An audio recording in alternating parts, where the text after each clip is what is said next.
Hello, my friend, wherever you are. I'm sending you love, the power of positivity, and vitamin D. Actually, it's that way, but the sun is.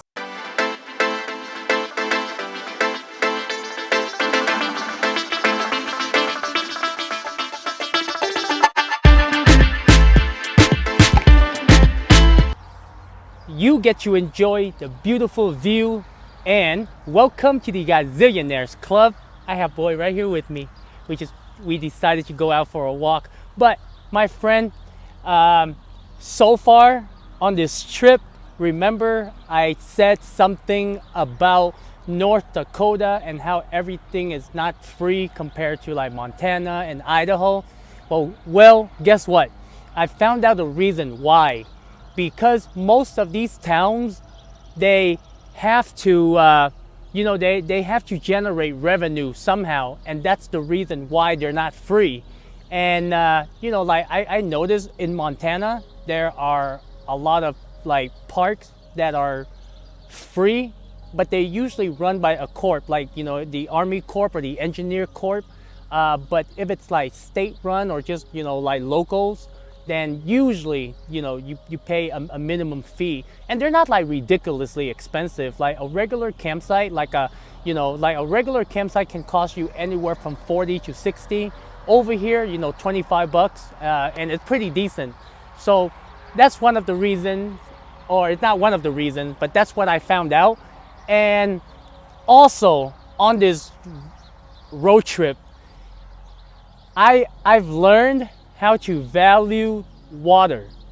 Every time when I pass like a gas station or a park, usually like campground parks, and there are free water, portable water. Make sure you don't take it from the hold on, give me 1 second. Make sure you don't, because whenever you go to a dump station, there's portable water and there's rinse water. Rinse water is to rinse your your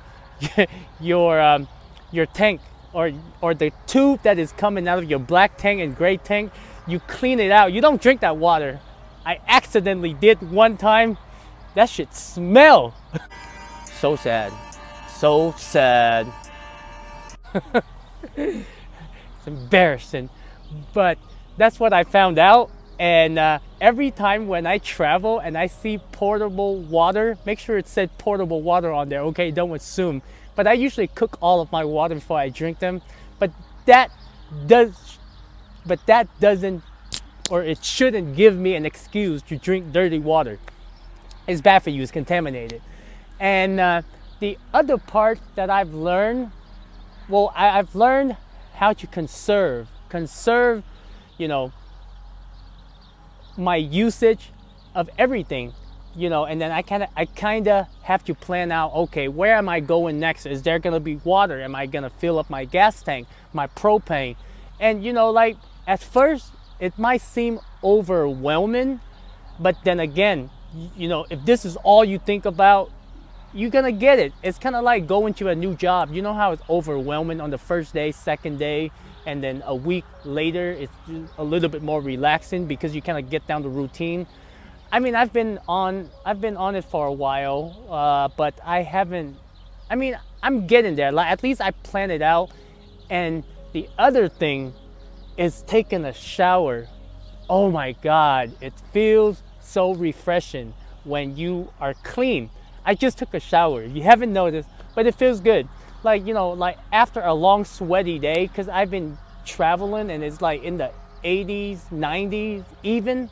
And if it's like above 90s, I gotta take a shower because I can't go to sleep sweaty. And when I do that, I kind of have to plan out how much water I have and stuff like that. What you mean? My head hurt. My head hurt. God, stop. But you've learned a lot about yourself and your limit and what to do and what's not to do. So if you ever take a road trip in an RV, my friend, let me know, what are your obstacles. So far I don't as far as like there, I mean, probably 10% of the time I've driven past 8 p.m. or 9 p.m. Usually I settle down around 4 or 5.